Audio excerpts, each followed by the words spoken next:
I'm Jen. I've lived alone now for close to 35 years. By choice, not by necessity. I not only love living alone, but it's something quite close to self-preservation for me.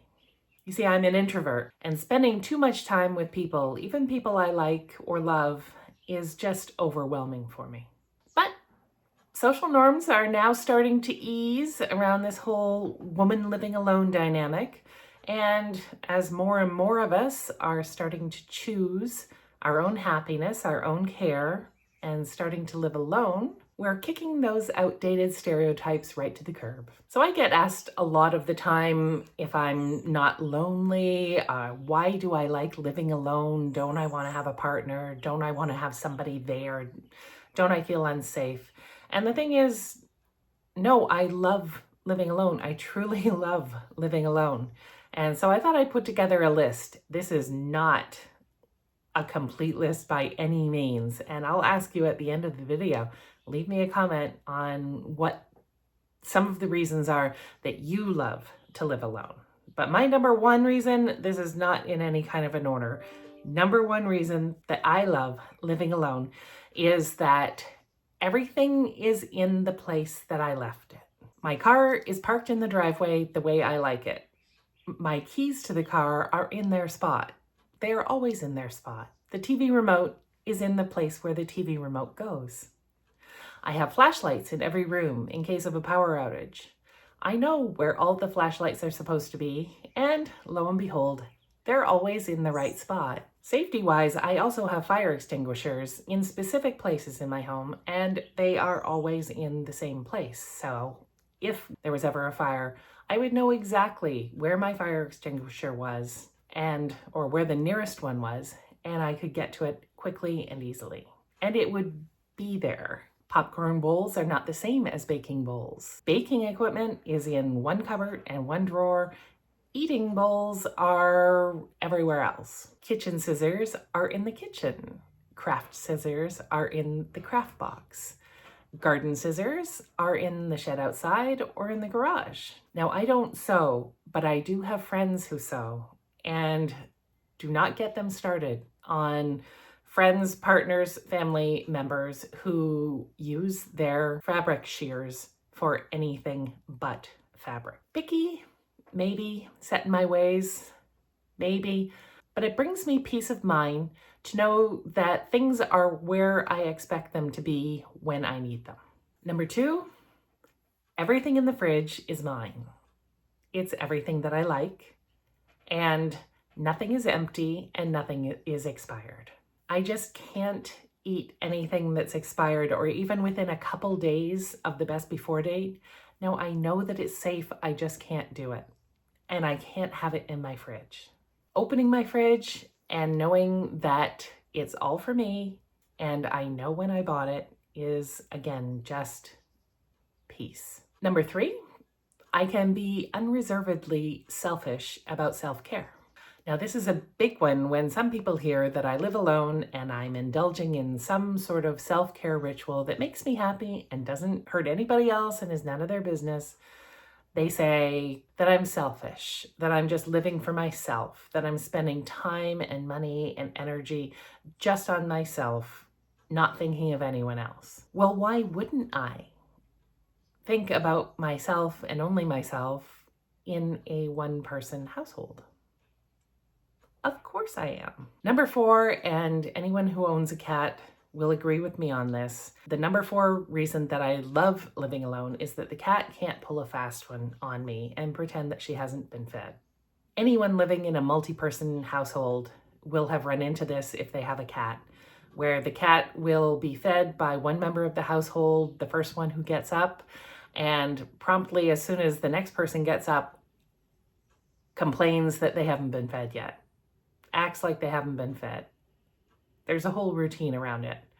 I've read stories on the internet of housemates or roommates who four of them would all feed the cat, all four of them, because they got up at different times and the cat would act like it hadn't been fed yet. My cat Quinn is out of luck. She gets fed on a schedule and only on the schedule, and I am the only one feeding her.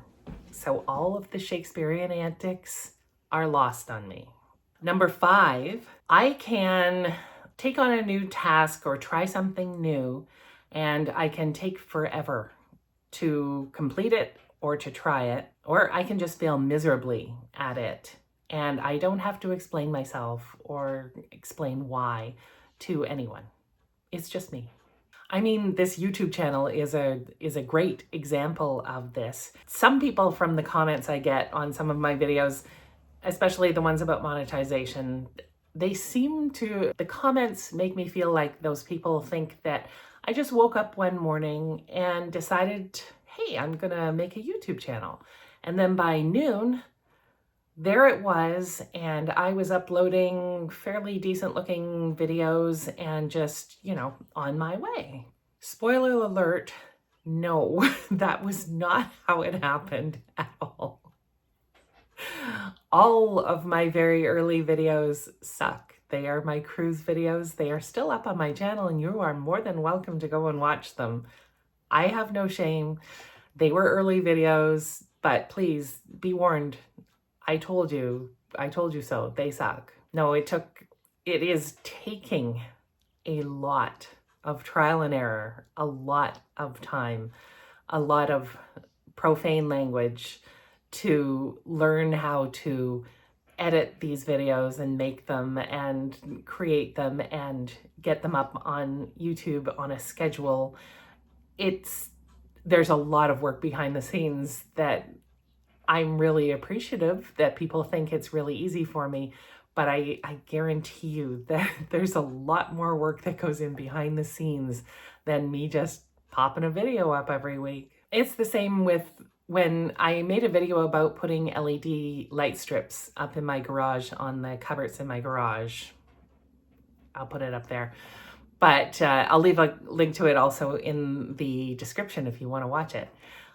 But those LED light strips, the video for it that I made for YouTube, and I just tacked it onto the front of one of my Sunday morning walk videos. It was about 2 minutes long, the little clip that I posted. But in reality, I stopped and started that project so many times and just left it.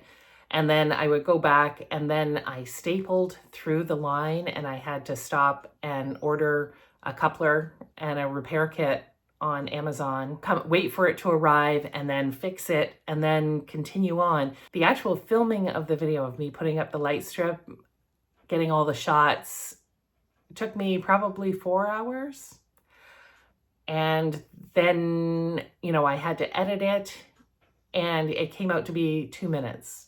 And it looks very linear. I'm proud of myself for that. I'm getting better at editing. But I mean, from start to finish, it probably took me 2 weeks. But the point is, I could leave it for 2 weeks with stuff all over in my garage, just half finished, sitting there in situ, because it's just me living here. I didn't have to be courteous and clean up or do a rush job of it because someone else in my household may want to use the garage for something else. And I love that. The number 6 reason that I love living alone is that the only noise I have to listen to is noise I love. Now, I love music and I love television, but I don't like having noise playing in the background all day. I have friends who cannot drive in a car without music on. I have different friends who cannot perform household tasks or chores without having music or television blaring in the background the whole time. My own mother sleeps with a white noise machine making static noises all night.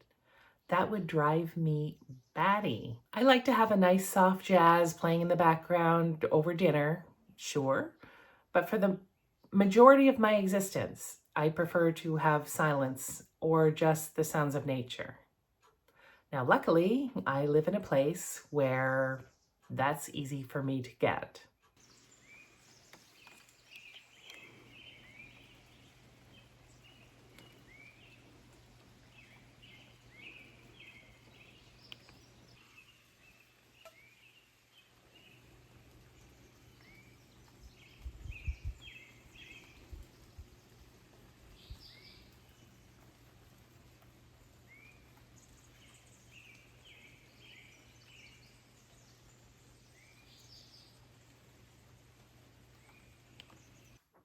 And I love that. As an aside, did you know that Miss A, or her cousin, Mr. Google probably as well, can play nature sounds? If you don't live close enough to hear birds and nature where you are, ask Miss A. Just say, Miss A, play nature sounds.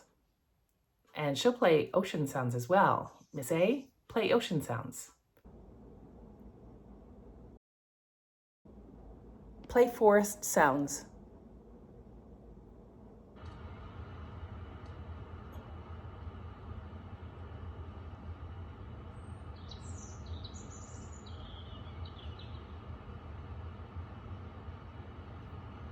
I love them.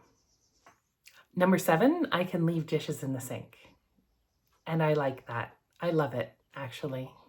When I was at university, I had roommates, and leaving dirty dishes in the sink was the hugest bone of contention. About this, the source of roommate stress was usually dirty dishes in the sink. Now, I never did. I was very good. But also when I lived at home with my parents, my brother and I were responsible for loading the dishwasher. And he and I would leave dishes until we heard my mother's car in the driveway, and then we would scramble into that kitchen and load the dishwasher as quickly as we could. I have a dishwasher now, and I leave dishes in the sink, sometimes for 2 or 3 days, just because I can, just because that's the way I like doing things. And there's no one here to get put out by the sight. Number 8 reason that I love living alone is that I can have popcorn for dinner, or steak, or both. It's up to me. Whatever I want, my choice. This is one of the greatest things about being an adult, having my own money, and living alone. I can eat what I want, when I want, full stop. And the number 9 reason that I love living alone on this non-exhaustive list is that my dog loves me best. I'm sure of it.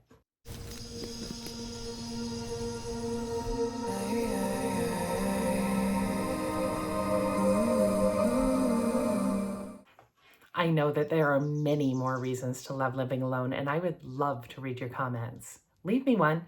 And if you enjoyed this video, give me a thumbs up and subscribe to the channel.